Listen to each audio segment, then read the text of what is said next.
Right ఇక హైదరాబాద్లో మరో కల్తీ దందా వ్యవహారం వెలుగులోకి వచ్చింది. ప్రజల ప్రాణాలతో చెలగాటమాడుతూ నకిలీ అల్లం వెల్లుల్లి పేస్ట్ తయారు చేస్తున్న ఫ్యాక్టరీ గుట్టు రట్టు చేశారు సైబరాబాద్ ఎస్ఓటీ పోలీస్. తనిఖీల్లో 15 లక్షల విలువైన 7.3 టన్నుల నకిలీ అల్లం వెల్లుల్లి పేస్ట్ స్వాధీనం చేసుకున్నారు. బుద్వేల్ గ్రీన్ సిటీలో అప్నా ఎంటర్ప్రైజెస్ పేరుతో ఫ్యాక్టరీ నిర్వహిస్తూ అక్రమంగా సింథటిక్ కలర్స్ అలాగే యాసిడ్స్ కెమికల్ వాటర్తో నకిలీ అల్లం వెల్లుల్లి పేస్ట్ తయారు చేస్తున్నట్టుగా గుర్తించారు. అమీర్ నిజాన్ అనే వ్యక్తి ఫ్యాక్టరీని నడిపిస్తున్నాడని అధికారుల విచారణలో తేలింది. ఫ్యాక్టరీలో ఫుడ్ సేఫ్టీ అధికారులు పరీక్షలు నిర్వహిస్తున్నట్టుగా తెలుస్తోంది. ఇది అంశంపై అప్డేట్స్ మా కరెస్పాండెంట్ సాయి కిరణ్ అడిగి తెలుసుకుందాం. సాయి కిరణ్, చూస్తున్నాం ఇటీవల ఫుడ్ ప్రోడక్ట్స్ అన్నింటిలో కూడా కల్తీ చేస్తున్న వైనం మనకు కనిపిస్తోంది.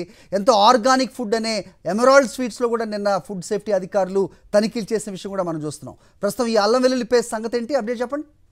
కల్తీ అంటేనే గుర్తుకొచ్చేది అల్లం వెల్లుల్లి పేస్ట్. మార్కెట్లో దొరికేటువంటి అల్లం వెల్లుల్లి పేస్ట్ అనేటువంటిది పూర్తిగా కల్తీగా నాసిరకంగా ఉంటుంది. వివిధ అయితే ఆర్గానిక్ అయితే నాసిరకమైనటువంటి వస్తువులు, కల్తీ ఫుడ్, కలర్స్ ఇవన్నీ కూడా కెమికల్స్ వాడి ఈ అల్లం వెల్లుల్లి పేస్ట్ను గత కొన్నేళ్లుగా కూడా హైదరాబాద్లో చాలా ముఠాలు తయారు చేస్తున్నాయి. అయితే తాజాగా అయితే నిన్న రాత్రి ఈ సోదాలు చేసినట్టు కూడా తెలుస్తుంది.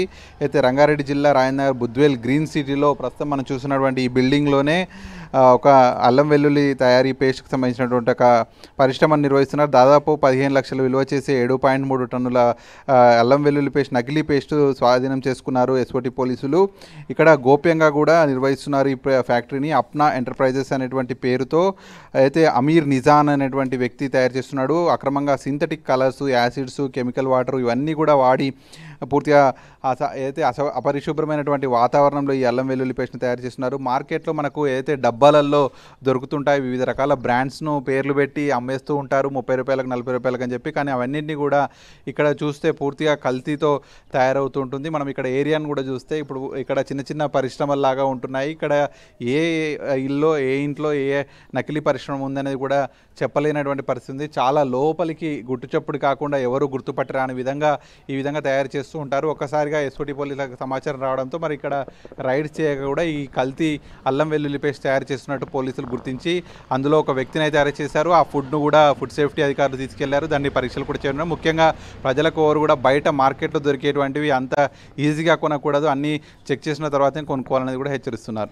సాయి కిరణ్, అయితే ఇలా పట్టినప్పుడు మాత్రమే ఇలాంటివి బయటపడుతూ ఉన్నాయి. సో ఇలాంటి ఫ్యాక్టరీలు సిటీ అవుట్స్కట్స్లో కోకొలలో ఉన్నాయి. సో వాటిలో సోదాలు ఎందుకు నిర్వహించట్లేదు? కేవలం దొరికినప్పుడే ఇలాంటి దొంగలు బయటపడుతున్నారు. ఏం చెప్తారు? క్లుప్తంగా చెప్పి ముగించండి. ఖచ్చితంగా నగరం శివార్లలో చాలా వరకు ఇట్లాంటి ఫ్యాక్టరీలు వెలుస్తూనే ఉంటాయి. అయితే మరి సమాచారం వచ్చినప్పుడు అయితే పోలీసులు వెళ్తున్నామని చెప్తున్నారు. కానీ ఖచ్చితంగా పోలీసులకు ఇటువంటివి అనువనువున కూడా ఎక్కడెక్కడ ఏమేమి ఉంటాయనేటువంటి సమాచారం ఉంటుంది. ఇంకా విస్తృత సోదాలు చేయాల్సి ఉంటుంది. ఎక్కడ కూడా ఈజీ తీసుకోకుండా సోదాలు చేయాల్సినటువంటి అవసరం ఉంది. Okay Sai, thanks for the inputs.